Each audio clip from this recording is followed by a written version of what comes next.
We're in Birmingham talking all things American Conference basketball, and you can't talk American Conference basketball without mentioning the South Florida Bulls, who are the defending American Conference champions. The Bulls were the preseason favorites after winning the conference last year. Carla Brito was the tournament MVP and was named this upcoming season's preseason player of the year.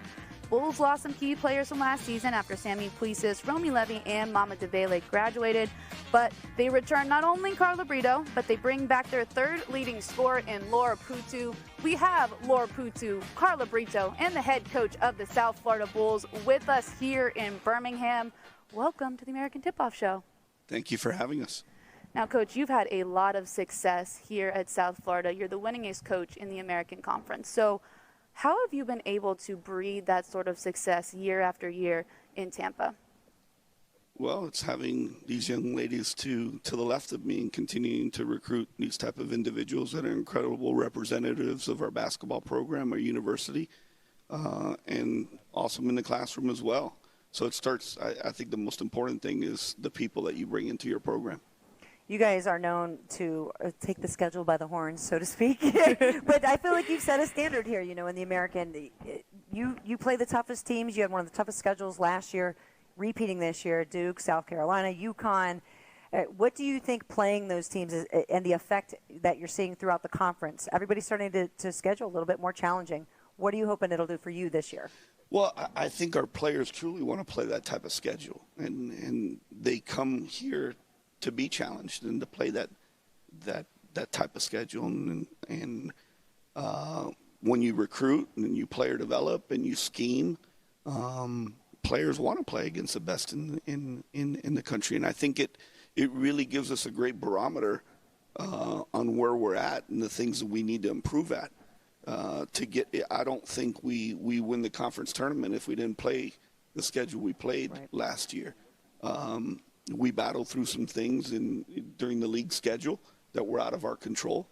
But, you know, this November and December is the same. With Connecticut, South Carolina, Duke at home, Vandy on the road. We'll have UCLA and Fairfield in Vegas. And you got Minnesota in the Bahamas, and then either Harvard or Alabama as that next game. So definitely our strength of schedule and net, because if it's happened to us before. You don't win your conference tournament, you have to play that type of schedule to get in that large bid. Yep. And Carla and Laura, I'll ask you, what's your favorite part about playing those teams, especially when it's leading up into conference play? Want to go first? Yeah. I feel like it just make us get ready for all this tournament and stuff. Playing against them give us experience to go hard every time and make us get ready for the next team in our conference. You guys walked in on stage and it was like, okay, obvious, your fitness levels are off the charts this year. And you know, South Florida is a running team, so we always expect that. But can both of you kind of touch on what you focused on this summer? You know, maybe a specific drill or something that you really didn't want to embrace, but you ended up doing that? I mean, for me, it was the shooting. Like, I need to improve my percent on the three-point shots.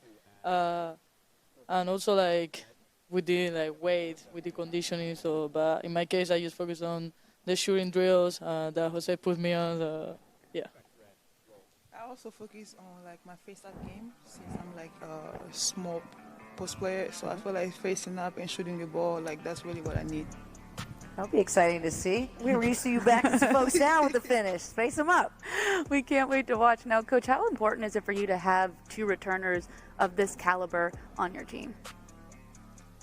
Well, I mean, we return our entire front line, which that's when you do that, that's the anchor down low, right? How you defend, how you rebound, how you rim run, the physicality. So when you have Carla and Laura back, and also Nez Piper and Fatu, you got four kids that have experience. And it's a good blend of now what we brought in the portal, not only Reina Tomasika coming back, Jeanette Arnio, and then we signed a very talented freshman that's going to play from Montenegro. And then, you know, those four kids out of the portal, and Steph Ingram, Katie Davidson, Kirsten Williams, and Eden Battle. all for it.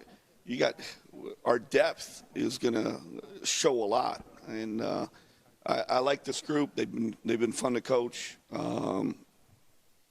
Their veteran leadership has shown in the locker room and every day in practice.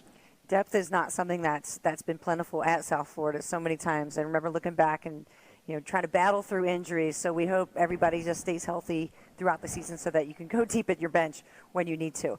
But taking over as WBCA president, having that leadership as well as being the dean here of the American Conference, what are the priorities that you want to see happen here and then across the country in women's basketball? I think if you start with our league, just continued investment from the leadership at every institution and their support of women's basketball, with coaches' salaries, recruiting budgets, shared revenue, cost of attendance, Alston. There's got to be a greater investment in women's basketball in our conference. Carla, obviously around the country now want to follow up. We need to really, some of the things that we've looked at the WBCA level is what everybody is investing in women's basketball across the board. But the net and the quadrant system needs to be looked at. There's a lot of irregularities there. It could be manipulated at times. And then just constant things that we talk about in our stewardship group and our board to take those to the oversight committee. And then, Carla, for you, what is it like playing for someone who's so invested not only in you as a program, but in women's basketball overall as a whole?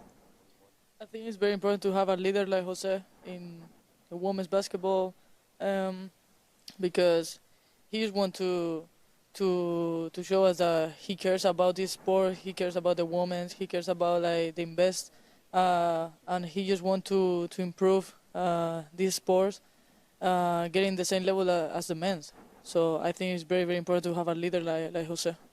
Laura, take us back to last season in the tournament. You were practicing Ramadan, so there were moments where you'd go, is that right? No, that was top two.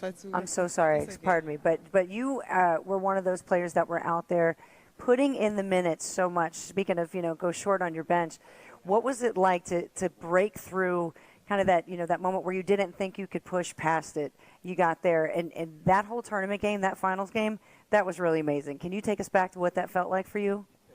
For me, I was just ready to play. I was like, I'm tired, but it can be the last game right now. I'm just going to push even though I'm tired, and I wanted just to win and be a champion. That was my motivation, and then going to the NCAA. And then, Carla, how did you continue to build off that success from last year? I know that, everything is taking a game at a time, and last year was last year. But do you use some of that momentum and tell some of the newcomers what it's like to win an American Conference championship and how you get there? Yeah, I think we show them what's the goal. The goals that we have in USF, of course, is win the regular season title and then the conference, and then go to the NCAA tournament.